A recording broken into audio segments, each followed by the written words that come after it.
Why net worth goes crazy after 100K. In the early stages of building wealth, it can feel like you're Sisyphus pushing a boulder uphill, endlessly grinding, only to watch your progress roll back every time a car repair, rent increase, or life event hits. Maybe you're still trying to pay off student loans. Maybe you haven't started saving yet. Or you've started and stopped more times than you'd like to admit. Maybe you feel stuck because no matter how much effort you put in, your bank balance barely moves. But something shifts dramatically when your net worth crosses a certain threshold. For many people, that number is around 100,000. It's not a magic number, but a turning point. The moment where your momentum begins to build, where compound growth becomes visible, and where money starts to work with you instead of constantly against you. You don't need to have 100K yet to benefit from the insights of this video. In fact, understanding why things accelerate after that mark can help you change your mindset and make smarter moves now, so that when you get there, you'll be ready to ride the wave instead of still pushing the boulder. Why does everything change after that first 100K?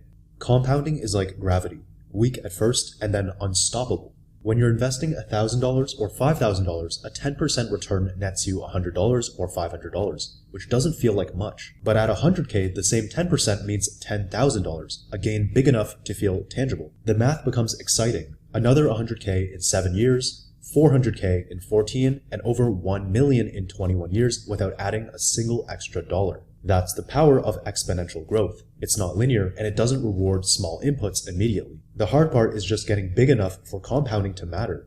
Before that, you're just planting seeds. After 100K, you're watching the orchard grow. This is where the rule of 72 becomes useful.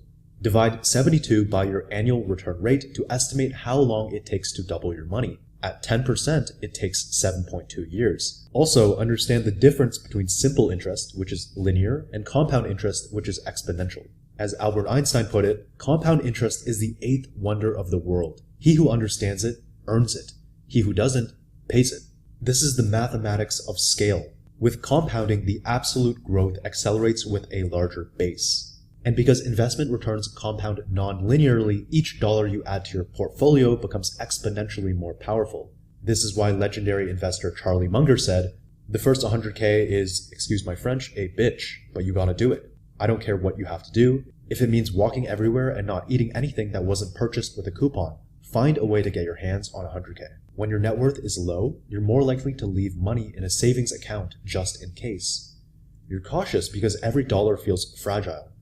But once you've crossed 6 figures, your relationship with money shifts. You start to understand asset allocation, diversification, tax shelters like RRSPs or Roth IRAs, and the value of time in the market. You stop timing things and start trusting systems. You learn to automate, rebalance, and build real portfolios. And perhaps more importantly, you don't panic when the market dips because you've seen recoveries before. A $3,000 drop used to feel catastrophic. Now it's just part of the game. So here are a couple things you have to learn. Asset allocation means splitting your investments between categories like stocks, bonds, and cash. Rebalancing means periodically adjusting your portfolio to maintain your target allocation. And dollar cost averaging. This means investing a fixed amount regularly regardless of market conditions. Remember this, time in the market beats timing in the market. This is some common investing wisdom supported by decades of market data. Your climb to 100K net worth often coincides with career momentum. Your early 20s are spent getting experience, but by the time you're closing in on 6 figures in net worth, you're usually earning more too. Maybe you've gotten a promotion, switched companies, or picked up a profitable side hustle. A raise from 60K to 90K in a year might mean an extra $1,500 a month. Money you can now invest instead of spending on survival. Every dollar you earn above your cost of living can now be channeled into growing your net worth. And with a bigger base, those dollars compound faster. This is when the flywheel really starts spinning. So a couple concepts to explore.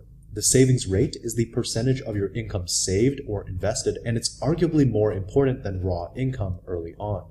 Also, human capital, your ability to earn based on skills, credentials, and experience, which is your absolute greatest asset in your 20s and 30s. As Warren Buffett once said, the best investment you can make is in yourself. I want to share the platform I personally use to grow my money.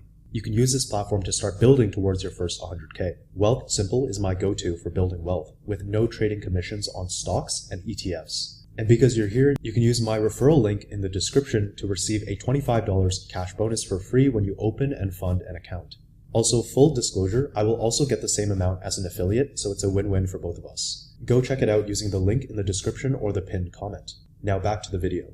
When you're under 100K, you're often focused on defense, cutting costs, minimizing debt, avoiding disaster. But once you have a cushion, your mindset shifts towards strategy.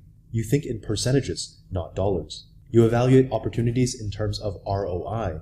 You no longer stress about the $5 coffee. You're optimizing for the $50,000 investment. You also start to see patterns. You learn what actually moves the needle, what advice is noise, and what habits are sustainable. You become more patient and less reactive. You stop asking, how can I save money this month? And start asking, how can I design a system that builds wealth for the long term? So a couple things to look into. ROI, which is return on investment. Systems thinking, which means building repeatable structures that generate long-term outcomes, as well as opportunity cost, the value of what you give up by choosing one option over another. In Atomic Habits by James Clear, he says, you don't rise to the level of your goals, you fall to the level of your systems. This is where leverage kicks in. At 100K, a 7 to 10% return gives you an extra 7 to 10K a year, essentially a small second income. At 250K, it's 25K. At 500K, it's 50K. This is money that arrives while you sleep, and it changes how you think about time. You stop measuring your financial growth by salary alone and start viewing your portfolio as a productive asset, one that compounds, earns dividends, and unlocks better tools like credit access, real estate leverage, or private investment opportunities. You begin to realize that wealthy people don't just earn more, they own things that make money for them, and now you do too. So leverage is using capital or debt to amplify returns, for example, using real estate or margin investing. Passive income is money earned without continuous active work, for example, dividends, interest, or rent. Also consider assets versus liabilities. From Rich Dad, Poor Dad, assets put money in your pocket, liabilities take it out. As Warren Buffett once said, if you don't find a way to make money while you sleep, you will work until you die. So what actually changes after 100K? In short, compounding finally becomes visible. Your investment strategies mature. Your income increases. Your decisions become more focused, and your money finally starts working for you. Most people quit before they reach 100K because it feels slow, thankless, and hard. But once you cross that threshold, the math changes. The game speeds up, and for the first time you feel like wealth isn't just for other people. It's something you can build methodically over time. So if you're still on the journey to 100K, stay with it. The first 100 is the hardest. But once you're there, you're not just saving money, you're building momentum, and momentum is everything. Keep in mind there's a difference between net worth and liquid net worth, which is what you can actually access. There's also the importance of financial resilience. It's your ability to withstand shocks without derailing your progress. Once you reach 100K, consider tracking net worth quarterly and shifting toward asset building goals over budgeting alone. Remember Munger's philosophy. The first 100K is the hardest and the most important. Everything after that is just physics. If you want to start your wealth building journey towards your first 100K, use my Wealthsimple referral code below to receive a $25 cash bonus when you open and fund an account. Let's work together on that journey towards financial freedom.